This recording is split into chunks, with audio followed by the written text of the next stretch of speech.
நான் மதுரை மாநாட்டில் உங்க எல்லாரையும் நேர்ல சந்திக்க வரேன்னு சொல்லியிருந்தேன்.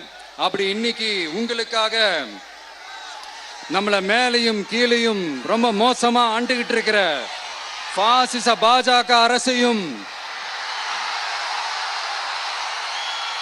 பாய்சன் திமுக அரசையும் கேள்வி கேட்கறதுக்காக வந்திருக்கிறேன்.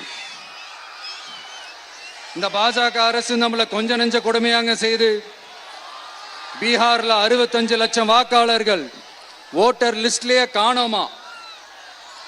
இது என்ன பெரிய விஷயம்? இதை தாண்டி இன்னொரு விஷயம் இருக்கு. இந்த எதிர்கட்சிகள்லாம் ரொம்ப சிம்பிளா சொல்ற மாதிரி சொல்லணும்னா ஓட்டு திருட்டு. வீட்டு நம்பர் 0ன்னு போட்டெல்லாம் ஓட்டர் ஐடி கார்டு கொடுத்துருக்காங்கன்னா பாத்துக்காங்களேன். எவ்வளவு பெரிய ஒரு மோசமான வேலைகள்லாம் அவங்க செய்யறாங்கன்னு பாத்துக்கங்க. அடுத்து ஒன் நேஷன் ஒன் எலெக்ஷன், ஒரே நாடு ஒரே தேர்தல்.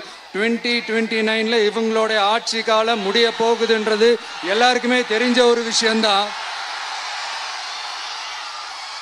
அதனால இந்த மாநில அரசுகள் எல்லாத்தையும் கலைச்சிட்டு எல்லாருக்கும் ஒட்டு மொத்தமா ஒரே நேரத்தில் தேர்தல் வைக்கிற ஒரு ஐடியா. அப்பதானே ஒரே நேரத்தில் இந்த தில்லு முள்ளு வேலைகள்லாம் ஈஸியா செய்ய முடியும். இதுக்கு பேர் என்னங்க? ஜனநாயக படுகொலை தானே. அடுத்து டீலிமிட்டேஷன், பார்லிமெண்ட் தொகுதிகள் மறுசீராய்வு. நம்ம சவுத் இந்தியாவை விட நார்த் இந்தியாவுக்கு அதிகமான பார்லிமெண்ட் தொகுதிகள் கிடைக்கிற மாதிரி ஒரு மோசடி வேலை ஒன்று செஞ்சுக்கிட்டு இருக்கிறாங்க. இதைத்தான் டிவிகே முதலையே எதிர்த்தோம், இப்பவும் எதிர்க்கிறோம், இனிமேலும் எதிர்ப்போம்.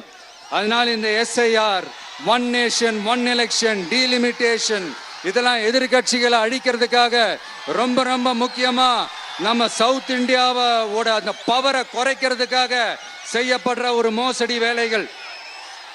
இது ஒட்டுமொத்த இந்தியாவுக்கும் பாஜக அரசு செய்யற ஒரு துரோகம். சரி, பாஜக அரசு தான் நமக்கு துரோகம் செய்யறாங்கன்னு பார்த்தா இங்க திமுக அரசு நம்மள நம்ப வச்சு ஏமாத்திக்கிட்டு இருக்கிறாங்க. பிளே ஸ்டோர் மற்றும் ஆப் ஸ்டோரில் இருந்து பாலிமர் செயலியை QR கோடு மூலம் பதிவிறக்கம் செய்யுங்கள்.